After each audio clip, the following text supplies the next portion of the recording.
Communication method comes with advantage and disadvantage in terms of convenience, popularity, cost, and security. This is true whether the communication is digital or not. When our communication has a greater benefit or risk, we tend to choose our way of communicating. And as a result, we are more careful in using communication tools.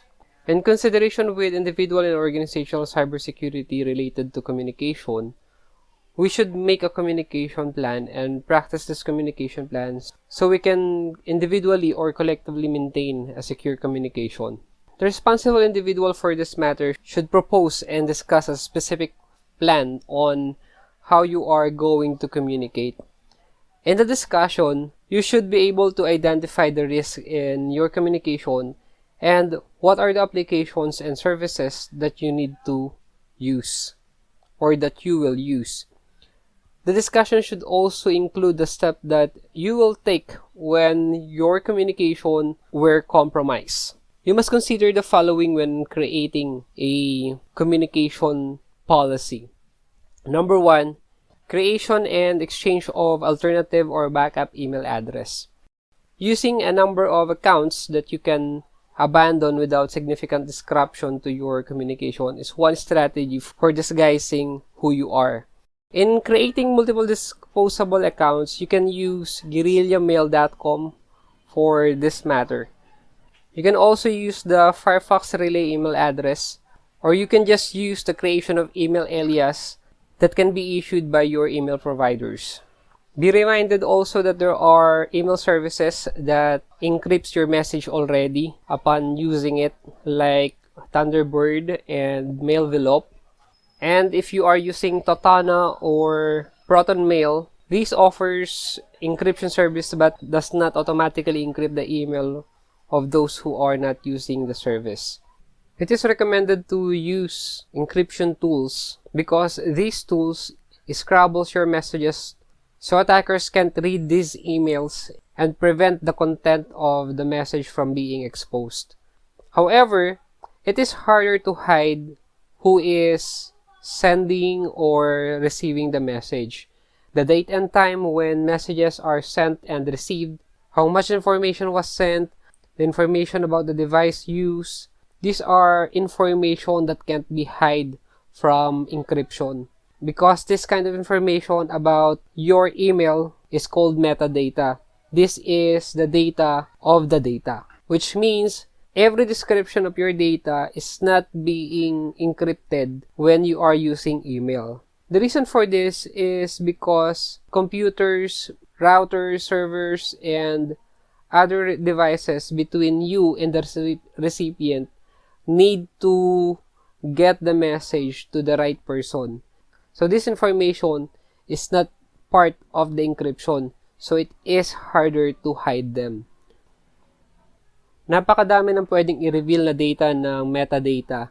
Pwedeng sabihin nito lahat ng possible things about you that is being included in your email, about the communication patterns that you have, especially if someone can analyze large volume of metadata.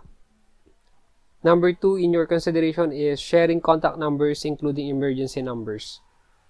Hindi na natin kailangan palalimin ito, no? It is charged to our common sense that we need to include these in our communication policy.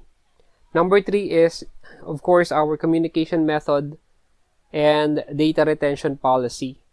You can use Tor browser. Tor browser keeps your online activities private. Dinidisguise niya identity and protect your web traffic from many forms of internet surveillance. You can also use Tor para i-bypass yung mga internet filters. And you can also use Tail. Yung Tail naman ay isang portable operating system that protects against surveillance and censorship. It uses yung Tor network to protect your privacy online and help you avoid censorship so that you are free to use the internet na dapat naman talaga. The most convenient consideration is for you to choose among different VPNs that are available in the internet. Make sure to evaluate them before you use them.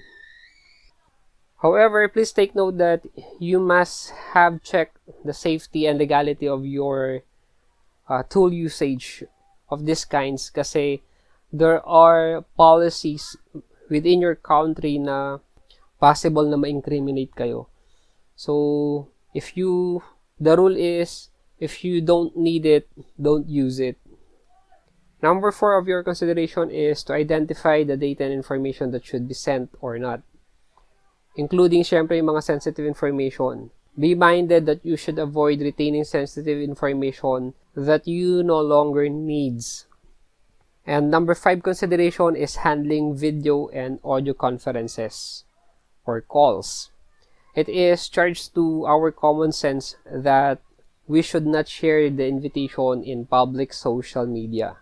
And we should confirm the number or email of people you are sending or sharing the information or invitation.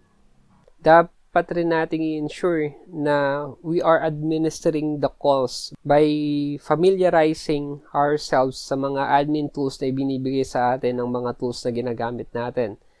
Kagaya no mute, yung block, or pag-reject ng mga unwanted na mga participants. Isa pa, do not assure that you know all the participants. So, check the identity of every one of them before starting the call or conferences. Turn off the camera and audio by default.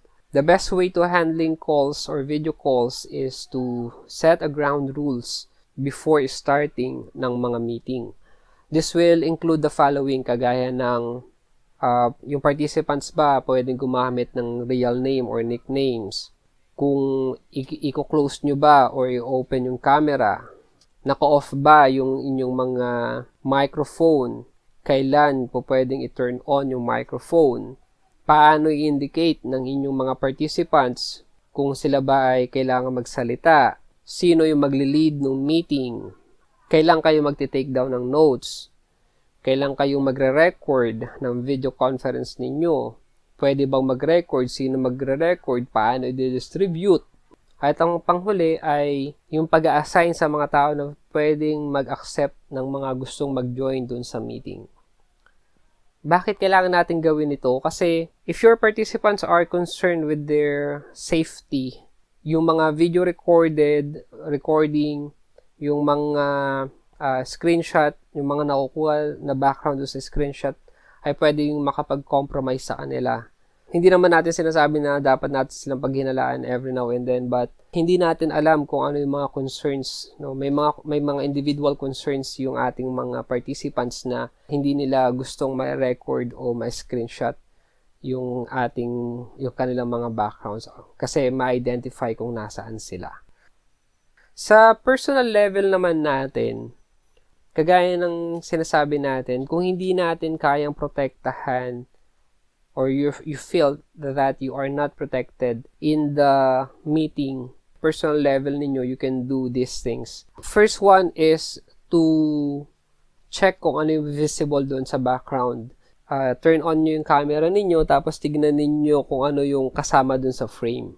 You may not want to give away too much information, kagaya nung inyong bahay, yung family picture ninyo, yung mga nakikita sa mga walls ninyo, at saka dun sa environment, at yung mga nakikita sa inyong mga salamin sa window outside your room. Make sure to choose location with blank wall behind, kung mas posible yun na gawin para maging clear yung ikaw lang yung nakikita doon sa loob ng frame ng camera natin. And syempre, dapat lagi tayong mindful kung sino yung naririnig at nakikita dun sa mga background natin. Hindi lang yung mga object, pati yung mga tao. Kahit mga hayop, no, na nakikita dun sa ating background. At syempre, ang pinaka-the best is close yung mag-isolate. Close the door, the window, and sabihin sa mga tao na kung nakikipag-share ka ng inyong ng place or ng space, tell the people around you na meron kayo meeting or kasama kayo sa isang meeting.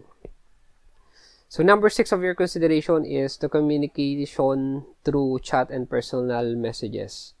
Chat services may access and collect information on your location, activity, content, or who you are speaking to. Picking the right one is very important in protecting your safety. You can use Signal, Jitsi, Element, Delta Chat, and Mattermost. Always delete your chat history with all or with a specific conversation. For more information, visit tacticaltech.org and securityinabox.org.